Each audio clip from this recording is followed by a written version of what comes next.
In this very first bar, we actually play part of the tune on the left hand side. You can see on the bass clef here, this note here is a part of the tune. So let's deal with this little chord we're going to play at the beginning here, and the whole of this first bar is played on the push, where you're pushing your bellows in. So pull your bellows out a bit before you start.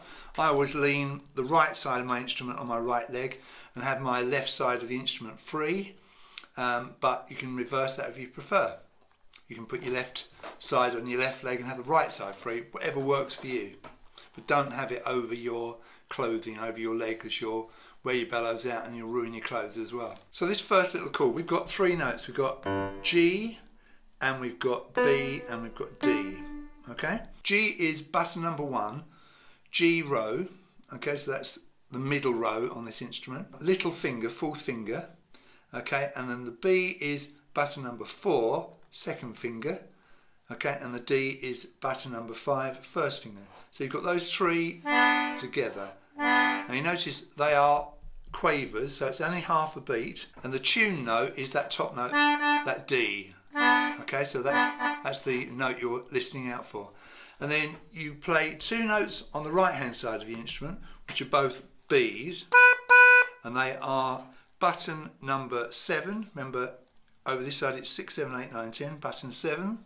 You get two of those, one quaver and one crotchet.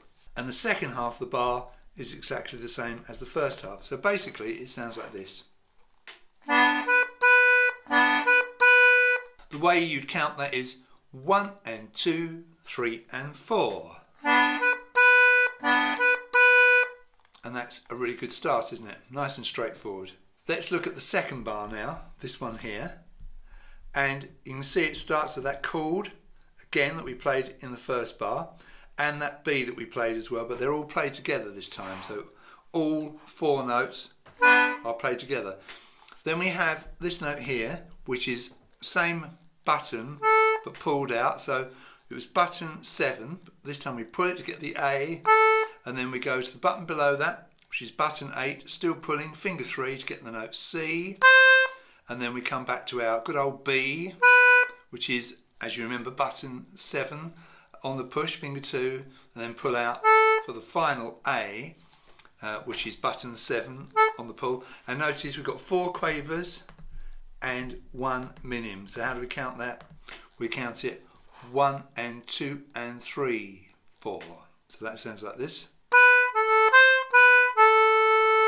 1 and 2 and 3, 4. Like I've said, you play your left hand chord that you played in the first bar with that first note on the right hand side to start with. And then when you play that minim A, there's a different chord underneath, and the chord is, it's actually a D7. So how do we do that? Well, little finger doesn't move, it stays on button 1, but we pull out, get this note of D. Then we go to buttons 3 and 4, fingers 2 and 1 for the notes A and C. So we've got D, A and C. So not buttons 1, 4, 5 as we had in the first bar in the beginning of this bar, but 1, 3, 4. So fingers 2 and 1 have dropped down, and that's played with your A in the right hand side. The second bar sounds like this. Now, I haven't got any of my famous dagger notes in this. This is where you press the button once but change the bellows direction to sound the next note. I think it sounds better if you do individual button presses, but you know, it's entirely up to you. So that second bar sounds like this. Now you can see some chords written on top. This is for other musicians. You might have a rhythm guitarist or a keyboard player, and it just tells them what chords to play behind your concertina playing. Let's put those first 2 bars together, shall we? Pull the bellows out before you start. Nice and positive.